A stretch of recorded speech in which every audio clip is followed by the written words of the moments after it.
Pledoi penasihat hukum David Pilla, SH.MH, terhadap surat tuntutan jaksa penuntut umum. Seperti PT Lintang, jadi setelah data kami langsung mengajukan terhadap analisis atas fakta dan fakta juridisnya. Pledoi penasihat hukum terhadap surat tuntutan jaksa penuntut umum dengan nomor register perkara PDS garing 40 garing M.1.14.FT.1 garing 12 2024. Jakarta 26 Mei 2025 kepada yang terhormat Ketua Pengadilan Tindak Pidana Korupsi pada Pengadilan Negeri Jakarta Pusat, CQ Majelis Hakim perkara nomor 19 garing P.Sus Kadar TPK garing 2025 garing PN Jakarta Pusat. Selanjutnya seperti apa yang telah disampaikan di dalam kopi pledoi, kami akan langsung membacakan terhadap analisis fakta dan juridis mulai dari halaman 30.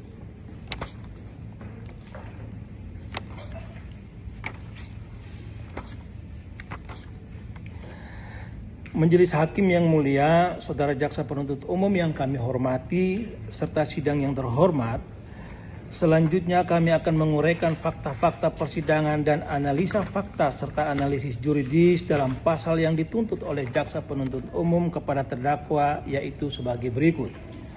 Bahwa dalam tahap penuntutan, Jaksa Penuntut Umum menyatakan bahwa terdakwa telah terbukti secara sah dan meyakinkan bersalah membantu melakukan tindak korupsi baik bertindak sendiri-sendiri maupun bersama-sama sebagaimana diatur dan diancam pidana dalam pasal 2 ayat 1 junto pasal 18 Undang-Undang Nomor 31 Tahun 1999 tentang pemberantasan tindak pidana korupsi sebagaimana telah diubah dengan Undang-Undang Nomor 20 Tahun 2001 tentang perubahan atas Undang-Undang Nomor 31 Tahun 1999 tentang pemberantasan tindak pidana korupsi junto pasal 55 ayat 1 ke 1 KUHP junto pasal 56 ayat 1 KUHP sebagaimana dalam dakwaan primer Jaksa Penuntut Umum dan menuntut terdakwa dijatuhi pidana penjara selama 5 tahun dan dijatuhi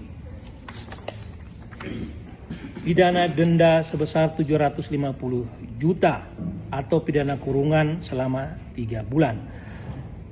Pasal 2 ayat 1 Undang-Undang Nomor 31 Tahun 1999 berbunyi dan selanjutnya pasal 18 Undang-Undang Nomor 31 Tahun 1999 berbunyi dan selanjutnya pasal 55 ayat 1 ke 1 KUHP berbunyi dan selanjutnya dan pasal 56 KUHP berbunyi dan selanjutnya.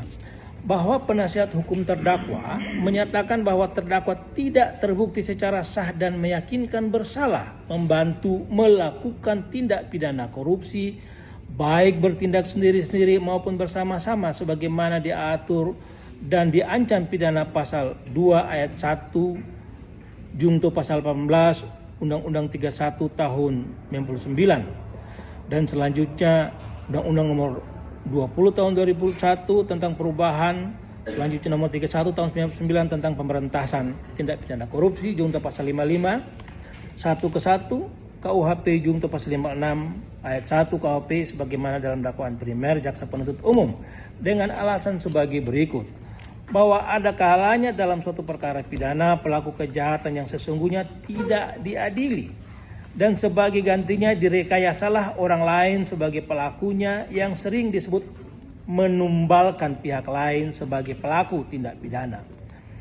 Bahwa berdasarkan surat dakwaan yang disusun oleh Jaksa Penuntut Umum, waktu terjadinya atau tempus delicti tindak pidana adalah antara bulan September 2019 sampai dengan bulan November 2020 atau setidak-tidaknya pada tahun 2019 sampai dengan tahun 2020.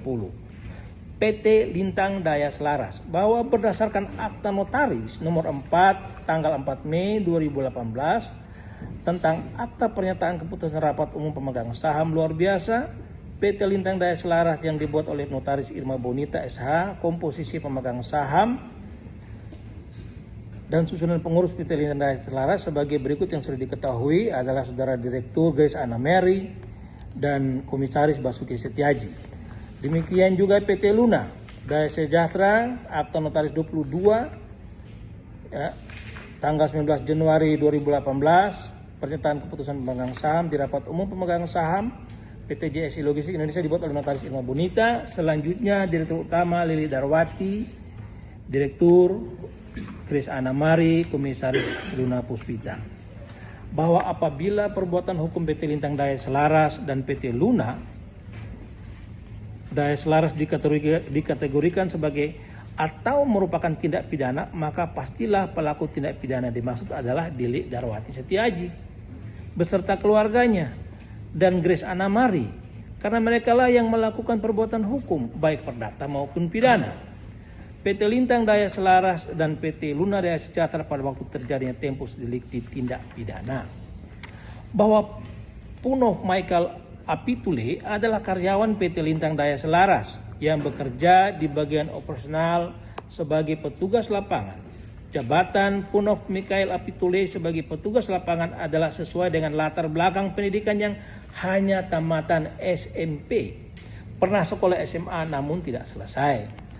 Bahwa menurut keterangan saksi Lili Darwati Setiaji selaku Direktur Utama PT Luna Daya Sejahtera, Punov Michael Apitule adalah karyawan PT Lintang Daya Selaras, bukan karyawan PT Luna Daya Sejahtera, yang bekerja di bagian operasional sebagai petugas lapangan.